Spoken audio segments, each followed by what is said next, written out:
Hey guys, what's up? Welcome back to another video.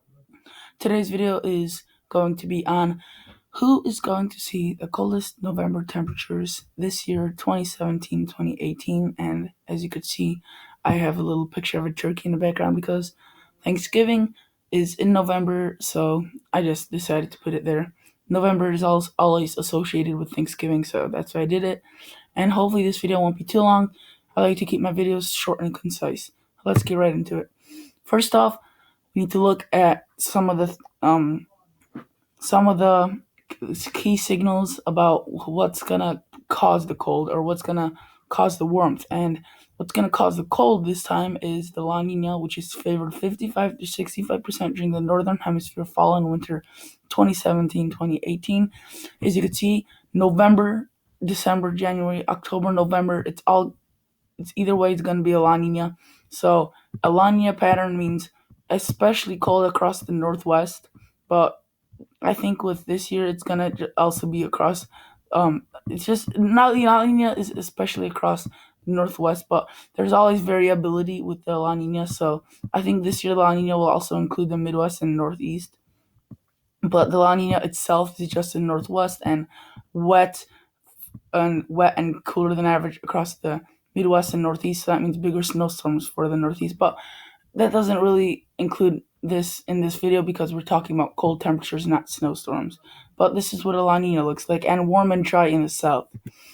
And I think that through the month, especially the early part of November, the first half, most of the time we will be seeing just cold temperatures across the north, especially Minnesota, North Dakota, Wisconsin, Michigan, and not so much the Northeast, but we will see just pretty much your typical when you think about cold in the north and warm in the south during the winter, because sometimes there's a jet stream which goes from that is cold in the east, warm in the west. I think it's just going to be cold in the north, the northern sections, but for the first half. But in the second half, there could be possibilities where there could be a ridge in the east, and there could be warm weather in the west, and that will cause cold weather in the east, like the Midwest, the Northeast, the Upper Plains.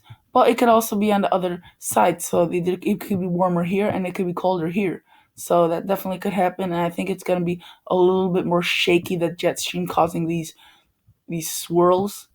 I'm going to show you with my pointer, like up and down, especially towards the later part of November. So that will cause more temperature variability and swings for pretty much everyone. So, as I said, this was going to be a short video.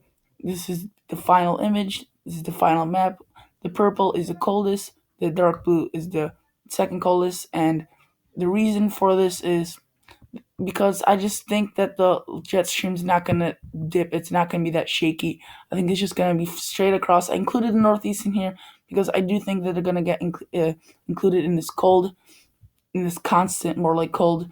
But you can see I went further south in here and then went back up with the dark blue because I wanted to show that there could be some dips in the jet stream, not so much in the west, but definitely in the east and south that could provide even a frost or a freeze down into Arkansas, Tennessee, Kentucky. That's definitely possible. And then this third coldest section is the light blue, which I decided to put the southeast in because I do think that even though it's going to be this November, it's going to be a north to south jet stream pretty much, or east to west, with not that much variability, especially for the first part. Then, but I still do think that there could be some swings in the later part, and that could provide cold air for the southeast, not so much the southwest, which is the warmest and the coldest, the warmest and not the coldest for this November.